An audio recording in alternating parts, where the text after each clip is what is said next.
the Ron and Brian Podcast. Get ready to fill your ears with the latest news, politics, current events, and whatever else we feel like talking about this week. And now, your hosts, Ron and Brian. All right, good evening, everybody. It is Sunday night. It is 8 p.m. Daylight savings time now, Brian, I believe. And welcome to episode 231 of the Ron and Brian podcast. Brian, how are you doing? How have you spent that additional hour today? Ron, it was such a great day. I was so pleased to wake up this morning to know that I had an additional hour to live life, to be in existence, to breathe, to feel, to see, to hear, to touch, to experience. You hit the wrong button. Are you expecting that I'm going to cut you off in this one? I knew you were going to cut me off. Ron, it is. It's November already. This is an incredible time of year. Yes. People are starting to look forward to the fall season that technically started a couple of weeks ago, but the weather is in the northeastern America, not even close to being fall. It was 70 degrees. I wore a short sleeve out of the house. It's wild. And the best thing that I think that encapsulates all of it, all that wild nature, is the next hour that you and I are going to experience. Oh, it's going to be a great week. 77, I think, was the high here today. Got a new boiler installed on Tuesday. Unnecessary at this point because it's been in the 70s ever since. And I spoke to your wife earlier. She said she's still taking cold showers. She's like, I don't even need the boiler. What's the point of hot water now? Why even bother? So, all right, well, we got a ton of content here this week. Let's get rolling with Drink of the Week. The week. Na zdrowie. Salud. Drink of the week. Cruncher. Pause. Drink of the week, drink of the week, drink of the week. Brian, what are you drinking this week, my friend? Ron, last week, I was having a beer that I was enjoying very much. There was some commentary in the public chat. I believe it was William Esquire that recommended a beer called Lafay Blonde to me. Wow. I've never had it before. It just seemed very interesting. Looked up some of the facts about it. Apparently, it's an authentic blonde Abbey beer with a slight hint of bitterness. It's delicate but characteristic. It has a strong malty aroma of Lafay Blonde, which reveals a sweet bitterness in perfect harmony with notes of vanilla and clove. Alcohol content surprisingly high at a 6.6%. Wow. I've never had this beer before. Well, I hope you enjoy it for the first time. Yes, take a sip of that brand new beer that you definitely have not been drinking for the last 2 weeks. Son of a bitch. It tastes like something that I've had before. I just cannot put my finger on it. I'm going to try and think. This is what happens, Ryan, when I buy a 12-pack. Sure. And I don't drink beers during the week, so it just builds up. I have to knock them out. But I also have a tumbler, if you would, of Jack Daniels. So this is going to be a fun show. Oh, it's going to be a good time. My part. Ron, what are you drinking? A new beer just released this week. You know, we like to drink local here, and this is a collaboration from the folks at Giant Food Stores and the good folks at Free Will Brewing, based out of Bucks County, Pennsylvania. This is their Cinnamon Latte Stout. Clocking in also at 6.6, pretty solid. Brian, this stout was brewed with loads of oats for a full-bodied drinking experience, as well as freshly roasted coffee beans, which swirl in perfect harmony with smooth vanilla and dashes of cinnamon. That sounds like a beer I would enjoy. It's a dark-bodied beer. You get the vanilla, you get the cinnamon. Let's see if you get the taste of it. He takes a pull. His first drink. That is a very tasty beer. I'm pleased with my selection this week.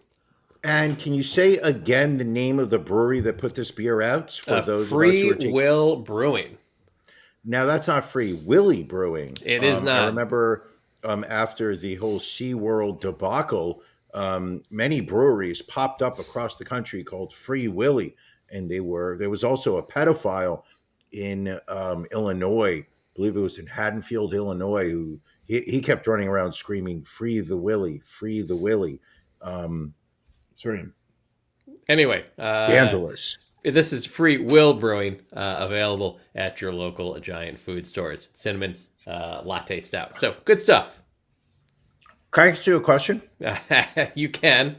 Do you buy these beers one at a time? You buy a 4-pack, 6-pack? What are we talking? This particular one, it's very difficult to buy single beers here in Pennsylvania. Same here in New York. So that was actually a 4-pack. So what do? You just knock out the other 3? Because I notice you consistently have a new beer every week. I actually have. I've got a lot of beer in my beer fridge, so I need to. I need to start repeating some beers like other people do. Sounds like somebody needs to throw a fall banger in his backyard. Invite the friends and the jardies over. Invite me and the lady down. We can start a fire in the backyard. Drink all of Ron's beer. Drink all of Ron's beer in his backyard. Drink all of Ron's beer. The only song better than that, Brian? The Beef of the Week theme.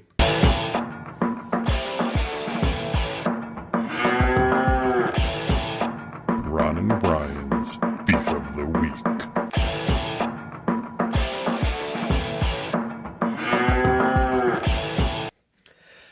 Brian, what is bothering you this week? AMC Plus. Really? Why is that? Furious at them. Furious at them. Ron, you know that I subscribe to a multitude of online streaming services. I'm familiar. That I am a supporter of paid content. Yes, you are. Okay? I don't believe in getting my shit for free. I'm willing to pay for it. So, on a Monday of this past week, I looked on the calendar when I woke up and I saw that it was October 31st. Halloween. Yes. There's only one thing that I like to do more than ignore trick-or-treaters banging on my door looking for free candy, and that is to watch 1978's original Halloween. A classic John tradition. Carpenter. Yes. Watch it every year. It's what I do. This year in particular was exciting because the lady had never seen the original Halloween. Had That's never seen even any more of the special. Halloween. Did not know the beauty, the magnificence of the Michael Myers legacy. Yes. I sat there and said to her, you know what? We are going to watch it this year on October 31st. It was a little bit of a, back and forth. She didn't seem very pleased with my selection, but that's neither here nor there. Right. So I go online, I look up where it's streaming. It's not on Netflix, not on Hulu, shockingly, not on Disney Plus. Where is it streaming? AMC Plus. Okay. A service I have spoken very highly of over the years. You have, without a doubt. And they're not cheap by instance. It's a hefty monthly fee. It is. So at 9:00, the witching hour, I dim the lights in the living room. I scroll over to AMC Plus. I pull up Halloween. I hit play. The music starts. Cue credits. Boom, boom. As the camera slowly creeps up towards the jack-o'-lantern, which we see is starting to rot. Amazing, amazing. Cue to black. Next thing we know, we now see Michael Myers, age 6, his sister making out with the boyfriend. And I'm struggling a little bit. I can't hear the dialogue. Why is that? More scenes go by. Dialogue, very low, very low. Turn up the volume. Now I'm on volume 70 to hear dialogue correctly. Suddenly, the sound effects cut in as people start getting stabbed. It is deafening the living room. Okay, normally the TV somewhere between 20 and 30. Right. I have this sucker on 70 to hear the dialogue. So heaven forbid any sound effect kicks in. A car starting, the breaking of the brakes on a car, Those eerie, Right. their audio mix of the stream that they were putting out there was so terrible that 15 minutes into the movie, I announced that I could no longer do this. Wow. I then looked to see where I could rent the movie and pay for it. Sure. Put out your Fortunately, hard-earned money. I saw that it was on Amazon Prime, so I went on to Amazon Prime, queued up the renting of it, and I agreed to pay $3.99 of hard-earned money so that I could watch Halloween on Halloween. Criminal. So you know what? Screw you, AMC Plus. If you're going to say you're going to deliver me a product, you better deliver it. Your quality was so poor that I had to take my business elsewhere. My beef of the week, AMC Plus. All right. Very valid. Very valid. I would be upset if I were you also. Enraged. Ron? Yes. What's bothering you? This week, Brian, my beef is with Philadelphia sports teams. First, Philadelphia Eagles having a Thursday night game. I usually rely on that Eagles game on Sunday to go grocery shopping because the stores are very, very empty at that point. But they had to play a Thursday night game. But the bigger issue, Brian. How'd they do on Thursday? They won. Are they 9-0? They are 8-0. They had a bye the week before. Okay. Got it. But this on Saturday, Philadelphia set a new world record, becoming the first city to ever lose two major sports championships on the same day. The first, obviously, the Philadelphia Phillies losing Game 6, 4-1 in Houston. Houston Astros, once again, World Series champions. And, just on an aside, people love a comeback story. They love a team that cheats, gets caught, is unapologetic about it, and suffers relatively no consequences whatsoever and makes it back to the big one and wins it. Would you say that they are the Donald Trump of Major League Sports? Possibly. But that's neither here nor there. In addition to the Phillies, the Philadelphia MLS soccer team, Philadelphia Union, had their first trip to the MLS Cup final in franchise history, hosted right here in Philadelphia. Also losing after coming from behind, taking the lead by a goal, and then giving up a goal during, extra time, and then losing in a shootout. So both losing the MLS Cup and the World Series. Painful weekend for Philadelphia sports. Now, I'm surprised you're saying this, Ron. I've multiple times, you and I have talked about Philadelphia sports, the state of the various sporting teams. Not once have you ever brought up the Philadelphia Union. You've talked about the Eagles. Sure. You've talked about the Phillies. Correct. You've talked about the Flyers. Yes. You've mentioned the 76ers. In passing. Not once have you included the Philadelphia Union. I'm not a big soccer guy. I'm not going to lie. But yet you are so upset about their loss that you would include it in your beef of the week. Exactly. I'm a man of many layers, Brian. You should know that by now. You are. That's why I love. That's why I love you so much. Would you? Here's the real question. Yeah. Would you go to an MLS game? I would. It looks like a very fun atmosphere from what they show on TV. From what it looks like, you also can stretch out. Like in many ways, I think you can have the row to yourself. Maybe. Oh no, they sell that thing out.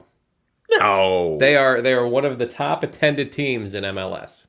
Get out of here! Where do they play? They play in Chester, PA, down by the Harrah's Casino. They've got a park down there. I forget who paid to name it, but really, a little south of Philadelphia, technically. Okay, I didn't know that. I actually was. I just have this idea of MLS selling about 4,000 seats. And maybe in other areas, but Philly, they love their union, without a doubt. Speaking of sports, Brian, let's do Locks of the Week.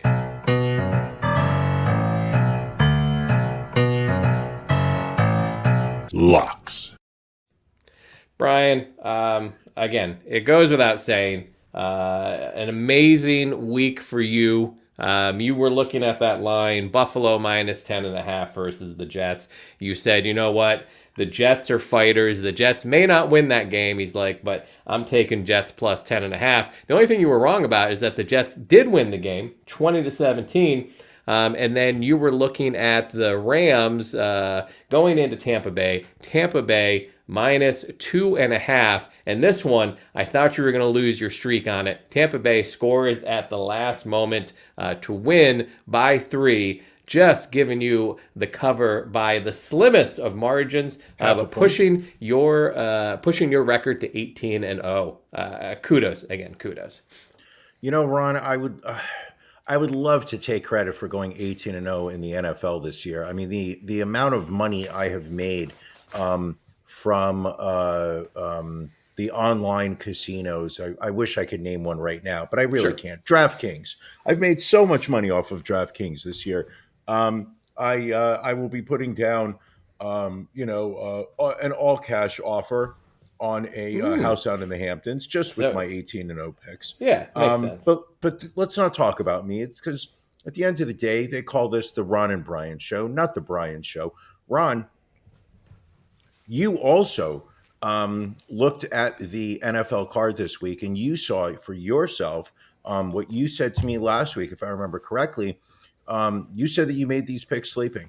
You said you didn't even have to look at the lines. No, not this Panthers.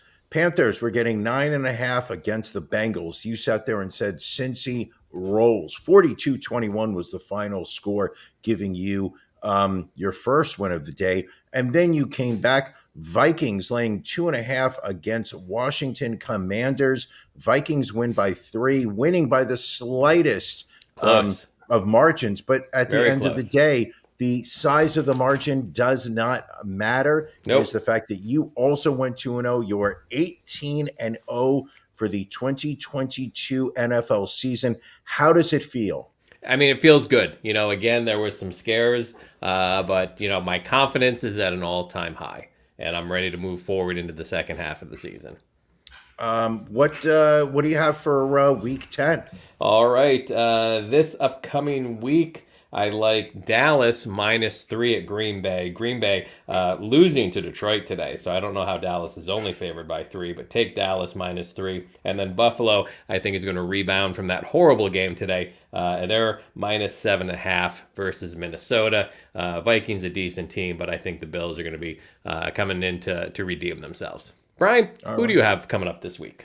I've got Atlanta minus 1.5 over the Panthers. Atlanta has been a great team against the spread this year. Feeling very strong about that pick.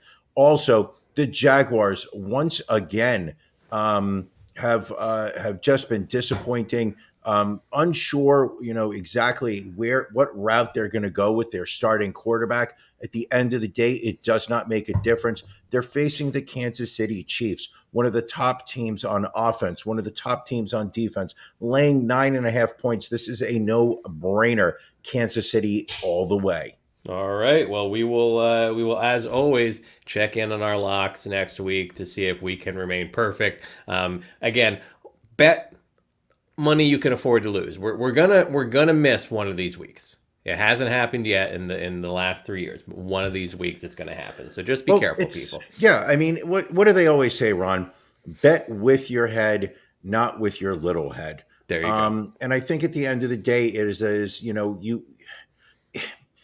the way we have lined this up is basically such: you bet small in week 1, you go double or nothing week 2, you double that week 3, you continue to do that. And that's when you can start making the big bucks in weeks 9, 10, and so forth. You're not going to make a lot of money weeks 2 through 4. No, it's a gradual growth. But at the end of the day, you are not going into your life savings. You are literally just betting your winnings.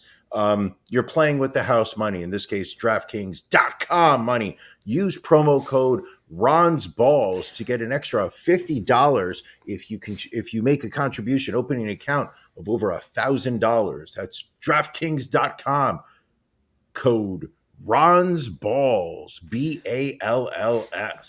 All right, coming up this Tuesday, as everyone knows, it's going to be Election Day here in the United States.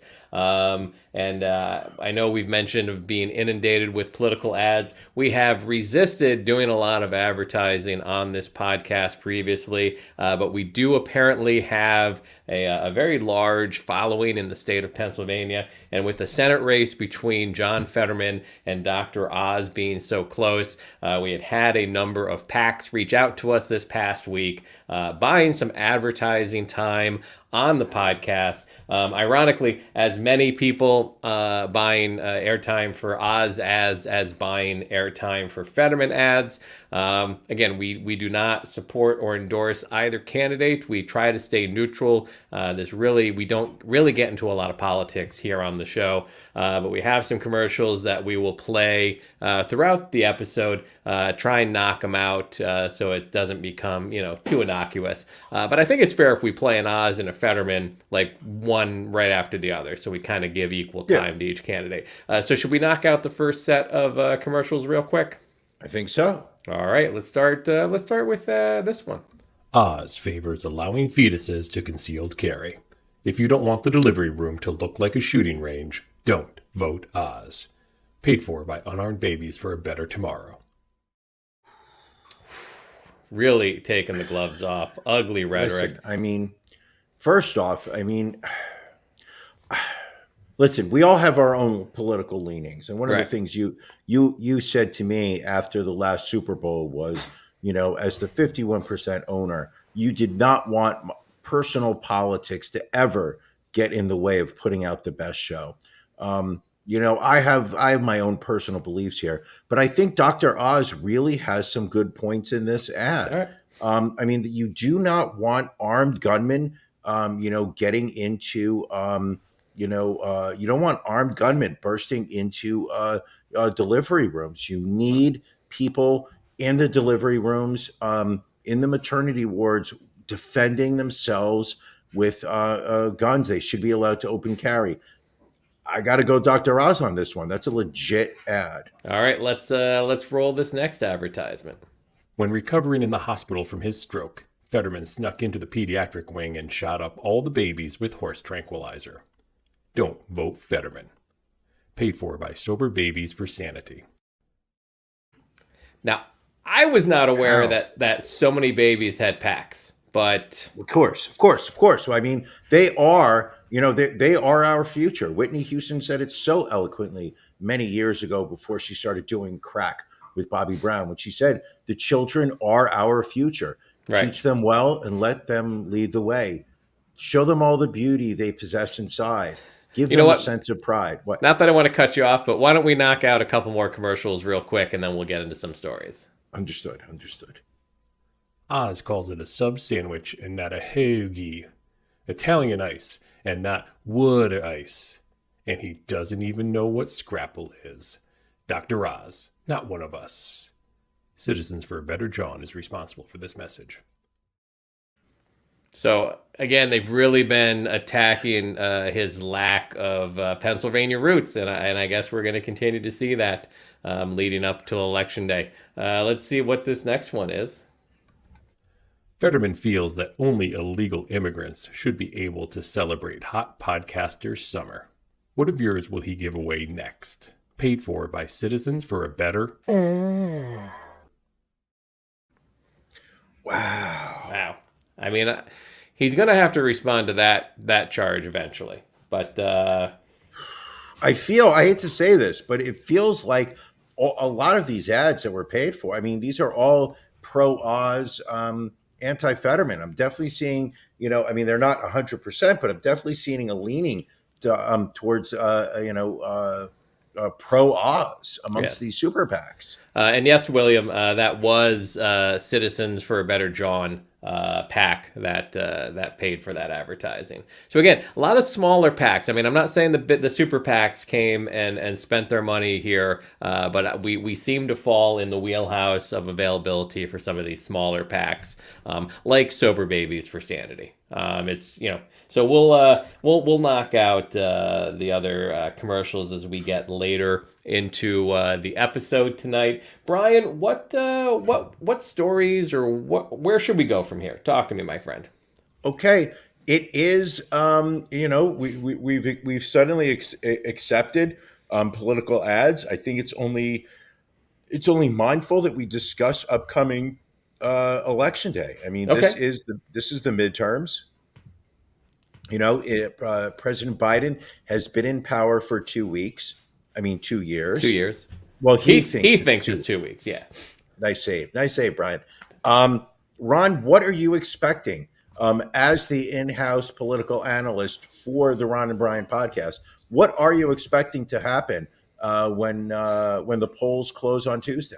I'm expecting there to be winners. I'm expecting there to be losers. I expect the losers to claim that the results were rigged, and I feel we will continue to see a downward spiral in society. That was not what I was hoping to hear. Sorry. Do you really think it's that bleak? I mean, I haven't seen. I mean, look at the ads just playing on this podcast. Is there anything that gives you hope for the future? Is there anything that gives me hope for the future politically? Yes. Okay, I'll and tell what's you that? what it is. All right, It please. was Donald Trump, who you and I have basically in a non-verbal agreement agreed to stop talking about. Mm-hmm. I mean, we definitely spent 4 years, really just hammering home on Donald Trump. Once he got out of the White House after January 6th started, the dust settled, we pretty much just agreed not to stop listening to him. This week he started to, it seemed, ramp up the advertising that he is going to be announcing that he will be running for president again in 2024. And what led me to believe some sense of something to look forward to positively was the fact that he started to go after Ron DeSantis. Oh yes, So the Ron ability DeSanctimonious, I believe he called him. So I believe this will become a time of put up or shut up for the Republicans. I know that happened in 2016 and they fucking caved. It would be nice to see if any of them have a fucking backbone other than Mitt Romney. I feel like there have been some glimpses of hope amongst the Republican Party to look past Donald Trump and the cult that follows him. It'll be very interesting to see what happens. So, and I hope so as well. But you also have, candidates still kind of towing that line. And I want to play a little audio from a woman named Tina Forte, who apparently is running against AOC. And she had a very interesting interview that she did recently. I'm a mother, grandmother, small business owner. And after COVID, I just had enough. I started ranting in my car. Started building momentum and a following, and I just was speaking to people, and I was going to rallies and protests. I stood with business owners during the lockdowns. I spoke up for our children in school with the mandates. I spoke up for our city workers. I backed the blue. I was down in the city with the law and order, the big, beautiful flags I would walk in the streets with. And I just became very vocal. And I'm hear your voice. I can tell you've been out there screaming, huh? It's tough giving speeches every day. Yes, I am. I'm talking every day. I do have COVID damage. So that has a lot to do with it because I did almost die from COVID. Wow. And I have esophagus damage, so it weakens my voice.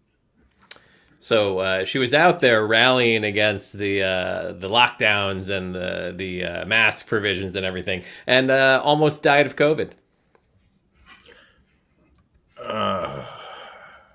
Okay, all right. First off, I want to apologize. As a New Yorker, that accent just causes me to cringe. Much in the same way that watching a Philadelphia sports fan climbing down a greased pole after celebrating a National League championship, screaming out the word "foam." I just feel like, oh, Philly foam. I just, you're embarrassed. You're embarrassed to hear that accent. this late Tina Forte's, and what I love about it is like she's using all of these like hot button words, Right. not Back the blue actually. and, And I was oh, save our beautiful children. flag, and I was saving the children, like, but none of it actually sounds as if she's taking a stance on anything. She's just saying what she thinks sounds popular. Like it was a beautiful soundbite that added up to nothing, which is just everything wrong. You know what? Oh God, this whole thing is just fucked. You're right, Ron.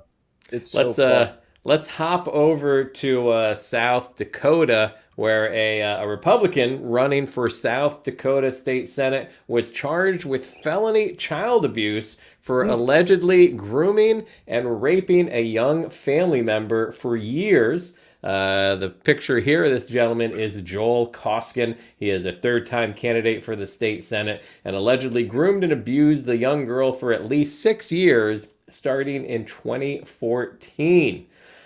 He could face counts of rape, sexual contact with a child under the age of 16, and aggravated incest-related child abuse, according to a probable cause statement. The Senate hopeful began grooming the child when she was 12 years old by having her sit on his lap, kissing her, and giving long hugs. It then escalates to sexual intercourse. Yes. And this article I read, so people, I do put a little work into the show. It got to the point where he was tracking this girl's location by using the GPS on her phone. He was controlling where she would go, what she would wear. This is a family member, right? What she would wear. He would get mad at her and threaten her if she would do things that he did not approve of. And the beauty of this, only because this guy deserves to be burned to death in a very slow fire, roasted, if you would. Right. Is that after she went to some type of religious camp with her, that her family sent her to, where they did talk about inappropriate touching, did she suddenly realize that what was going on was not normal. And she told people in the camp that this was what was happening to her.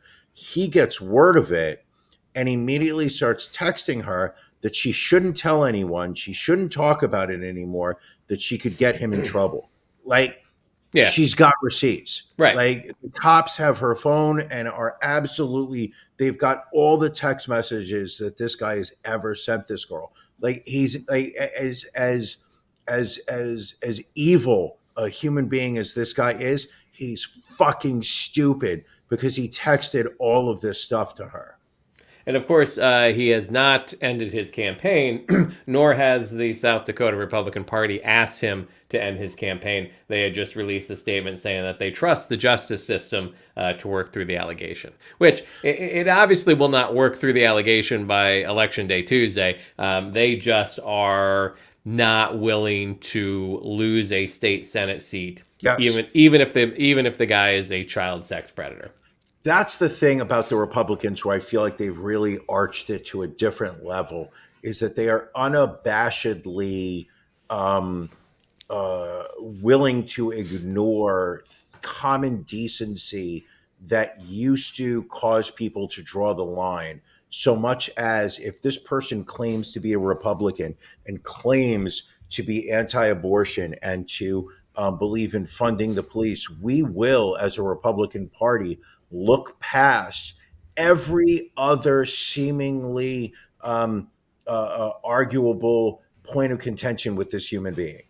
You can pay for abortions left and right and try to deny it. And as the evidence keeps coming out, sit there and go, well, you know what?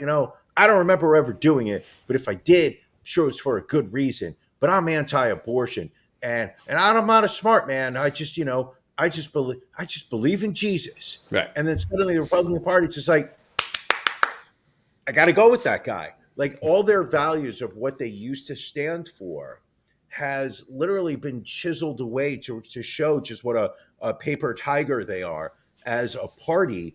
And yet the stronghold they have over and don't get me wrong, the Democrats, I think, are out of touch with a majority of the people. The Democrats have gone so progressive that it is borderline lunacy. If they think that this is a platform that encapsulates a majority of America, but the Republicans, literally, like, here's a guy who is raping an underage minor in his own family, and they are not even going to say we want nothing to do with him. Right. It's you it's can't sad. get more disgusting than that. Another close Senate race is taking place in the state of Georgia, where incumbent Raphael Warnock is finding himself in a dead heat with Republican candidate Herschel Walker. I meant to pull a piece of video of one of Walker's supporters being questioned, and he was saying about how abortion is murder. And so the person asked, well, if it's true that Herschel Walker paid for abortions, is he then a murderer? And no, you can't judge a man by something that may have happened in his past. So. But there was a pastor by the name of Jamal Bryant who gave a sermon speaking about Herschel Walker, tearing him down. A fantastic 2 minutes and 15 seconds. If you haven't had a chance to listen, we're going to play it for you right now.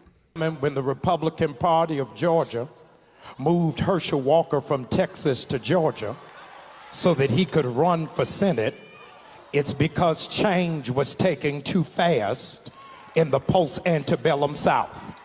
The state had been flipped blue, and there are some principalities that were not prepared for a black man and a Jewish man to go to Senate at the exact same time. So they figured that they would delude us by picking somebody who they thought would in fact represent us better with a football than with a degree in philosophy. They thought we were so slow, that we were so stupid, that we would elect the lowest caricature of a stereotypical broken black man as opposed to somebody who is educated and erudite and focused. Y'all ain't ready for me today. Since Herschel Walker was 16 years old, white men been telling him what to do, telling him what school to go to, where to live, where to eat, where to buy a house, where to run, where to sit down, where to sleep, where to pay for abortions, where to buy a gun. And you think they not gonna tell him how to vote? In 2022, we don't need a walker, we need a runner. We need somebody who gonna run and tell the truth about January 6th. We need somebody who gonna run and push for the cancellation of student loan debts. We need somebody who gonna run and make the former president respond to a subpoena. We don't need a walker, we need somebody who will be steadfast, unmovable, always abounding, knowing that your labor is not in vain. Georgia, I need you to know the slave Negroes y'all are used to don't live here no more. We can think for ourselves, function for ourselves, and vote for ourselves. Why? Because we don't need a walker. Damn. I want to go to black church now. That video made me want to go to black church. Not because I believe in God, but goddamn, does that guy know how to hype a crowd? I mean, why the Democratic Party has not hired him to give sermons for against every candidate in tight races. By the way, that video, if the passion that he delivers, the points, the intelligent points he was making was only rivaled by the crowd shots. Yes. The women in front literally doing circles that brought pom-poms to church so they could wave them in the air. That one woman who has the most amazingly rhythmic neck nod. I mean, I can't even nod like that. Like, I just go like, this is white. I have no no rhythm she was whatsoever. just like, I mean, it was just amazing. But goddamn, he literally took that apart. And I think, I mean, when you think about it, you've got a Georgia Senate candidate who is running on a platform of I'm not educated. Right. I just know what my gut tells me, and that's what I go with. I'm a good old boy. I don't have a fancy education. I don't know a lot of stuff. And that 50%, 48 to 50, depending on which poll you're looking at, has this guy um, a viable candidate. I mean, it literally, I mean, we talk about the dumbing down of America, but you literally are now presenting as somebody that you want to represent you in federal government, someone who is bragging about how they are not smart and how they're going to go with what feels right. Right. Shocking. I mean, another clip was, Herschel Walker talking about how China is sending their bad air over to our side of the world. Like, Yes. forget about party affiliations. You listen to the man and he sounds like an idiot. But you see, the audience that he's playing up to are also idiots. He's I suppose you're right. And I say this with all due respect to the people of Georgia, but the rankings of education in that state are dramatically low. It is not a very well educated state by standards of standard education, English, history, the arts, stuff like that. He's talking to people who also go through life listening to their gut and are proud that they did not graduate high school. So as of latest polls, still a statistical dead heat in Georgia. Yeah. Again, that's going to be a race that I don't think we will know the results of by the end of election day. So, and again, I don't think we'll know the results of the Pennsylvania race either. But we do have a couple more commercials here for the senatorial race in Pennsylvania. At each of his rallies, Dr. Oz personally selects a senior citizen to harvest their organs and sell them on the black market.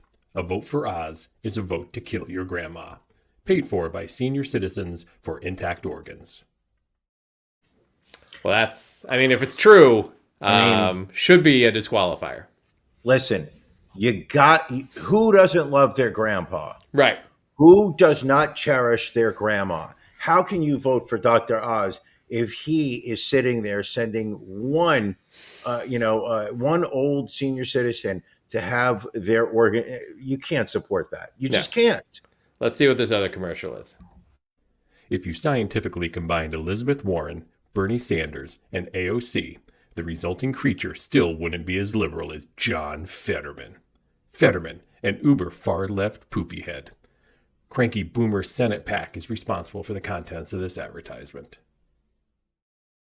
Well, that's just childish. Yes. And actually, can we talk about this for a moment? Yeah. That Oprah endorsed Fetterman this past week? Yeah. I mean... Okay. And this happened in 2016, if I'm not correct.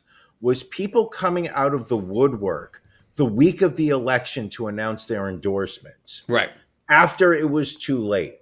After allowing the voters to have spent so much time making up their minds that a last-minute endorsement had no effect. Yeah, I mean, it's not like she needed to wait. Moment. Right. What was she waiting for? We knew what Fetterman was. We knew what Oz was. And she could not have the courage to decide to publicly go forward before, but now she's going to? No. Fuck Oprah. And I've said that in so many different ways. You have, yes. If I remember in episode 127, when I sat there after after you tried to hype the Oprah Christmas gift episode when she was giving gifts to all of her audience, and I made the point of, well, she doesn't cover the tax bills that the audience members are having to cover, so she's really forcing these people who are poor and have nothing better to do than on a 2:00 on a Wednesday in Chicago to sit there, show up, and suddenly, you get a car and you get a car, and these people are having these cars repossessed because they can't pay their tax. They don't have the money. Yeah. Fuck Oprah. I've been saying that. No, you don't show up at the last very fucking second, pat yourself on the back and say, I did something. No, this woman, if she genuinely felt this way, she should have been defending Fetterman for months. And I will say this as an outsider, how the fuck are you guys putting forth Fetterman as your best candidate in this race? The guy, I mean, okay. I watched some of the debate clips that he had Right. with Oz. How the fuck is the Democrat? This is where I say, you know what? At the end of the day, fuck the Democrats. They deserve every embarrassment that they're going to face on Tuesday. They absolutely deserve. How the fuck are they putting forth Fetterman? The man stumbled through every question. He misspeaks. He is Biden, but 40 years younger. Well, to be fair, when he won the Democratic primary, that was prior to him having a stroke. But I will agree, and I did not vote for Fetterman in the Democratic primary because I did not think he would be a strong candidate for the entire He's election. not. How on earth? And don't get me wrong, he's running up against fucking Dr. Oz, right? And he's giving Dr. Oz a chance to fucking win this. How is it that the Pennsylvania Democrats did not have the ability to pull Fetterman aside and say, listen, this is not your year. Back down. Let us put somebody else forth. He did the interview with, I think it was CBS. I believe so, yes. Where part of the agreement was that for him to be interviewed, all of the questions had to be run through a computer so that he could read the words, because listening to somebody say something to him causes him to be confused. Now, God forbid him. The guy had a stroke. The very fact that he's walking around and is functional, awesome. But is that the mental state of somebody that should be making decisions for the United States of America, let alone the Commonwealth of Pennsylvania? And kudos to me for remembering that Pennsylvania is a Commonwealth. I mean, that is the most impressive thing so far this evening. Thank you. No, I think it was the ads. I think it was the ads that Matt collected.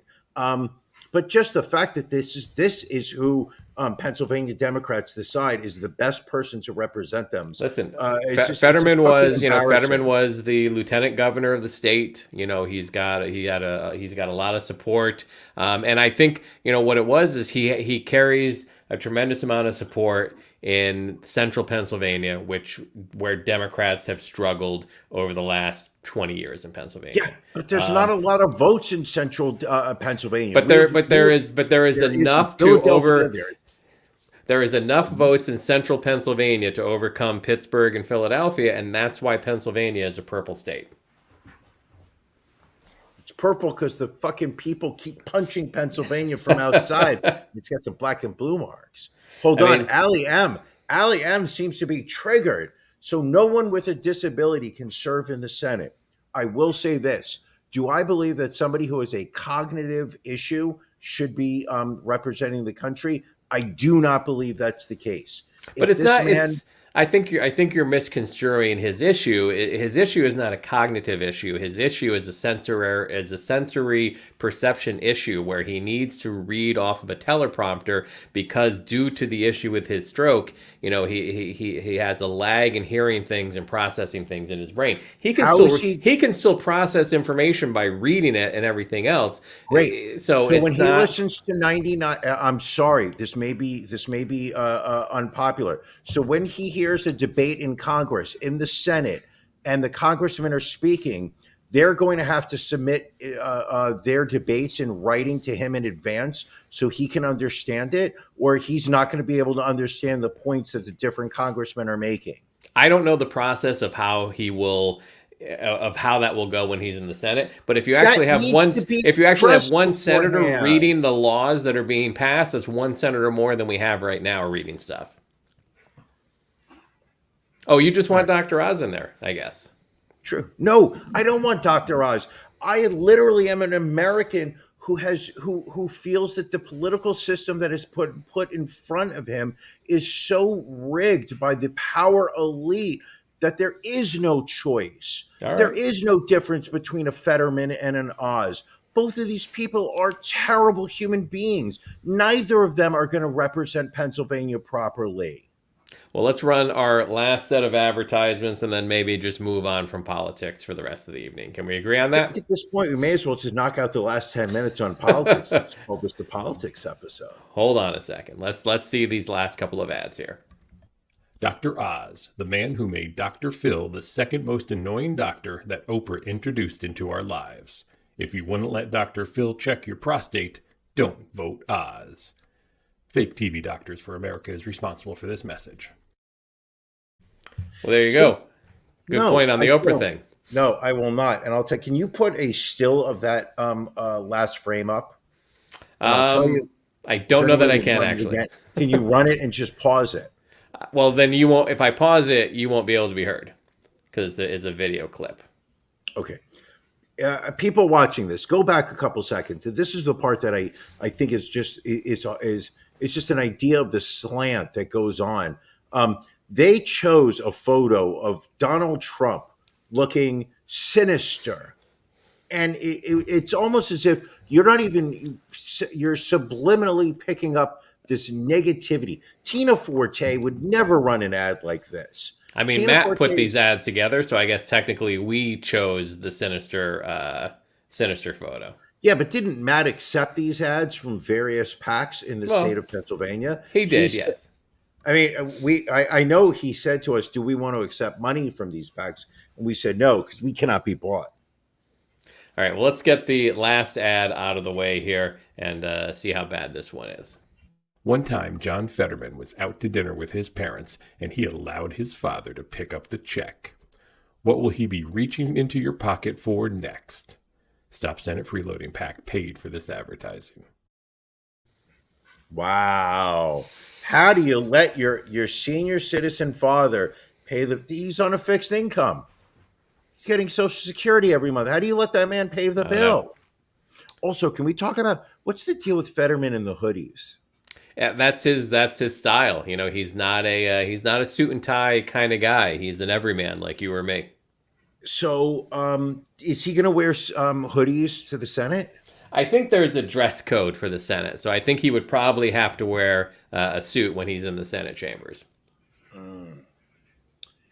Okay, I literally am so embarrassed that this is who the fate of our Congress, because it's so close to a 50-50 tie. Oh, this is good.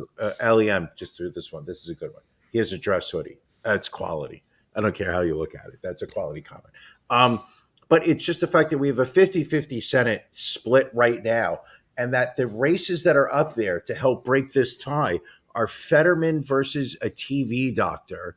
And you got Herschel Walker against some guy that I think is overqualified and is struggling to secure a lead. It's just, America is an embarrassment right now. Just an embarrassment.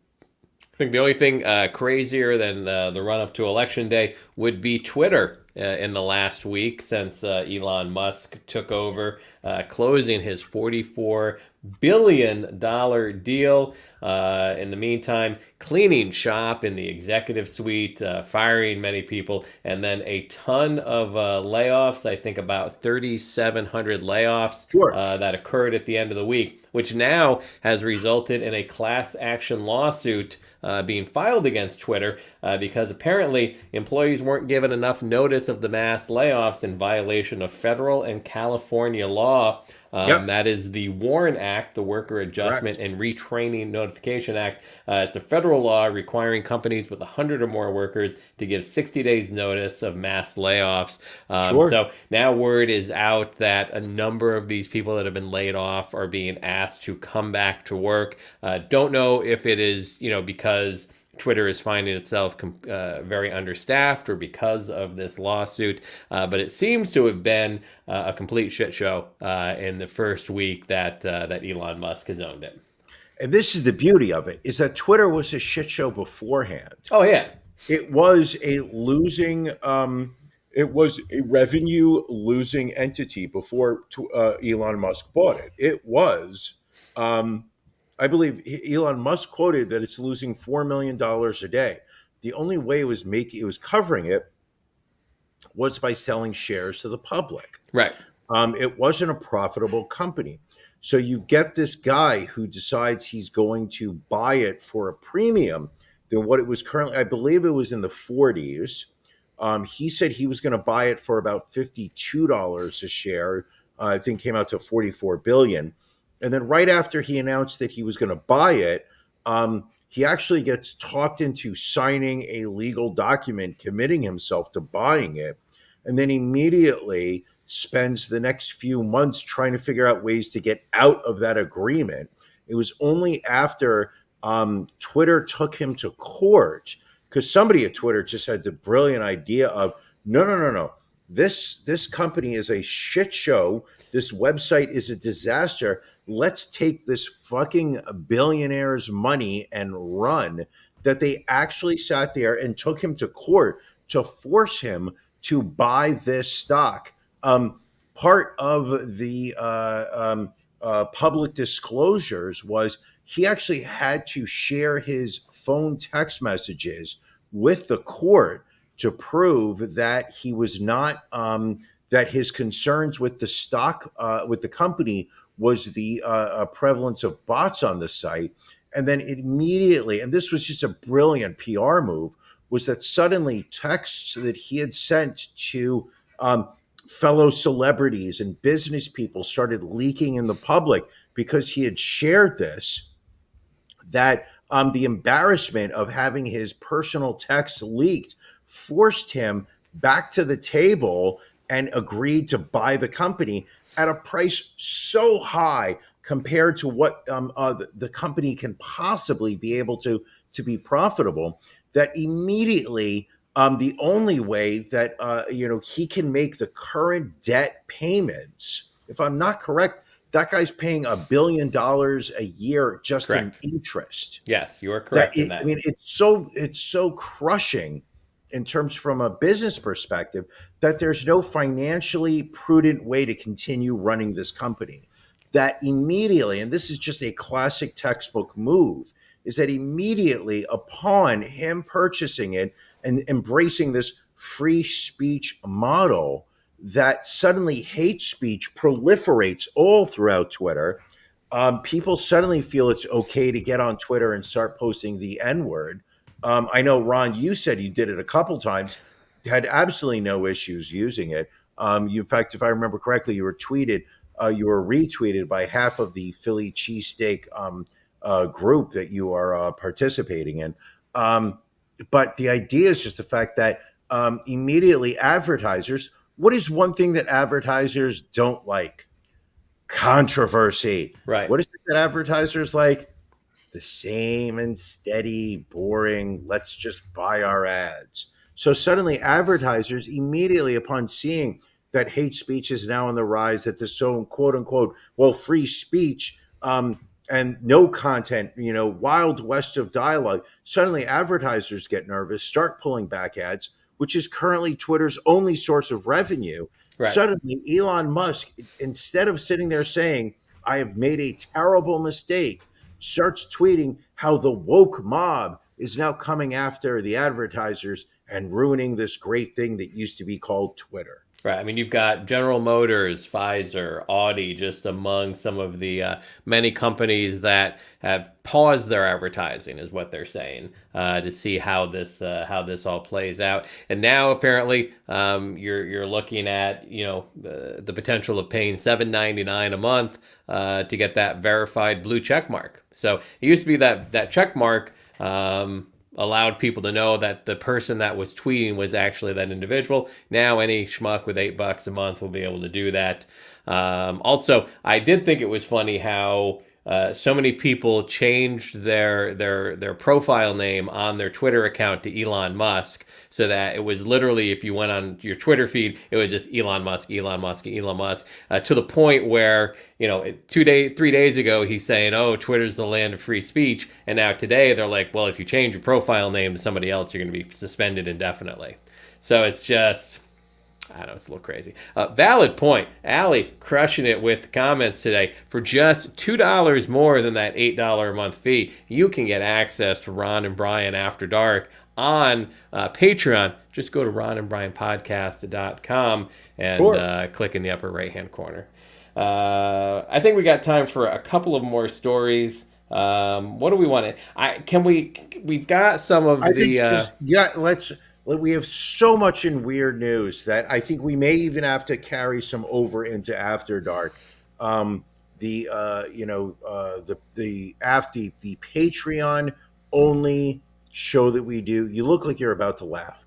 The Patreon only show that we do every Sunday at 9:30 after this show. It's behind the paywall. You've got to pay for it, but it is some awesome content. Ron, we have some time left.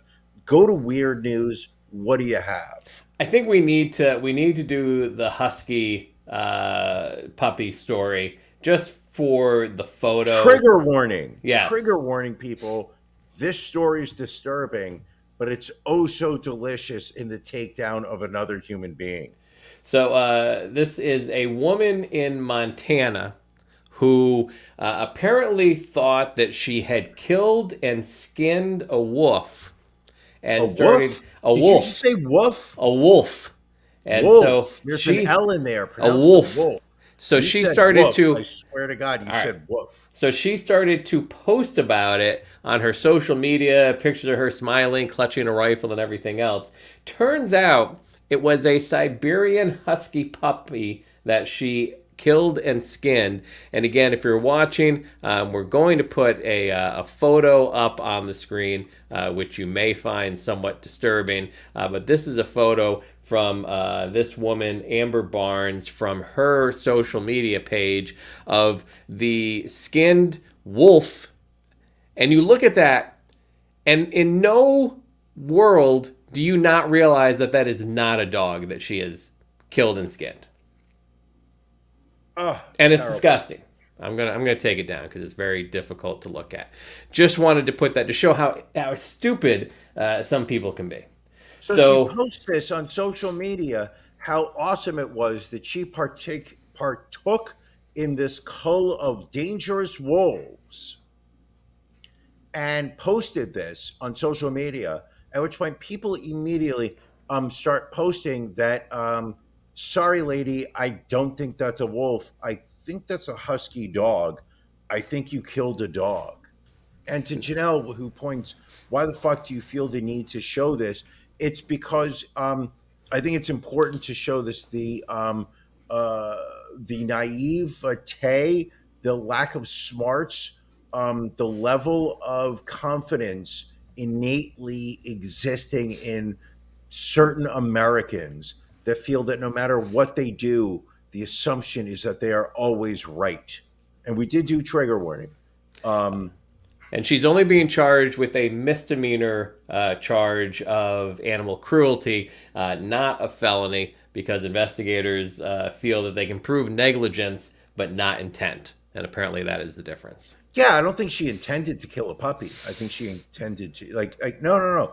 This woman needs to burn. But I think from a criminal perspective, I don't believe that this is a felony case.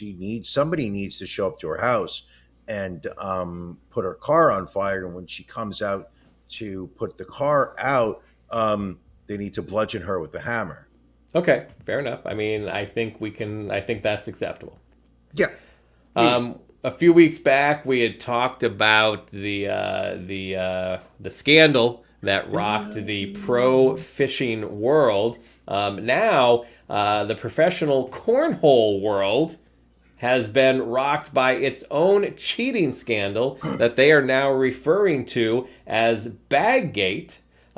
This is apparently back in August, there was the 2022 American Cornhole League World Championships, where player Devin Harbaugh, he complained that rival opponents Mark Richard and Philip Lopez, which we have a photo of here, were using bags that were smaller than regulation during the finals, which were broadcast live on ESPN.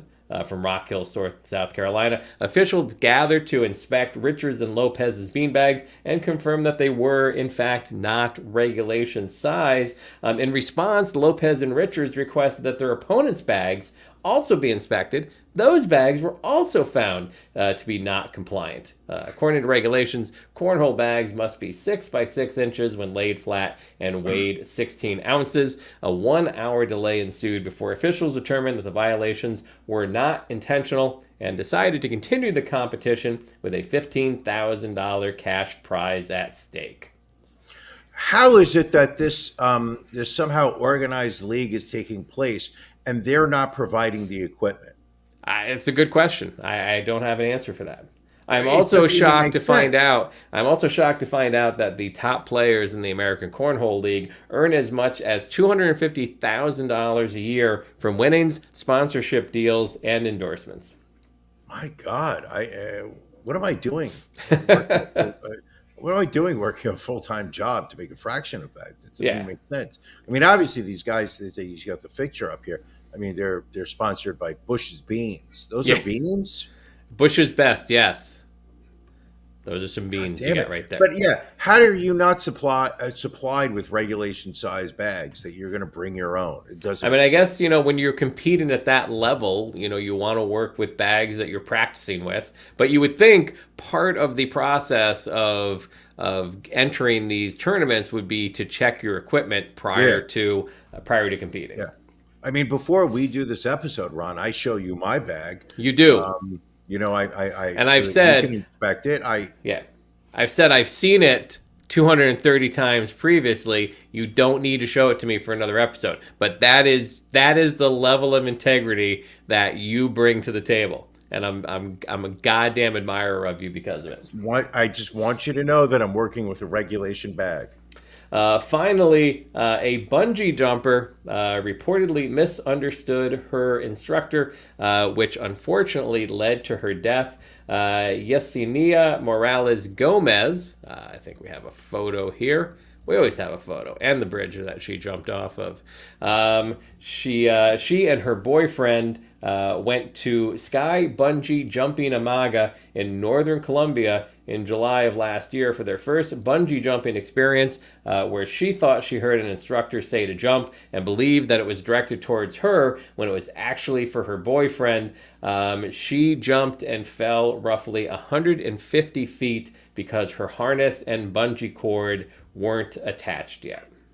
Now, this is where the story gets interesting, is that the company alleges that she was the only one jumping at the time and that there is no possible way that any instructions were being given to another jumper at the same time that she could have misheard. At first the allegations were that two people were jumping. The company says that they only have the license for one person to jump at the time.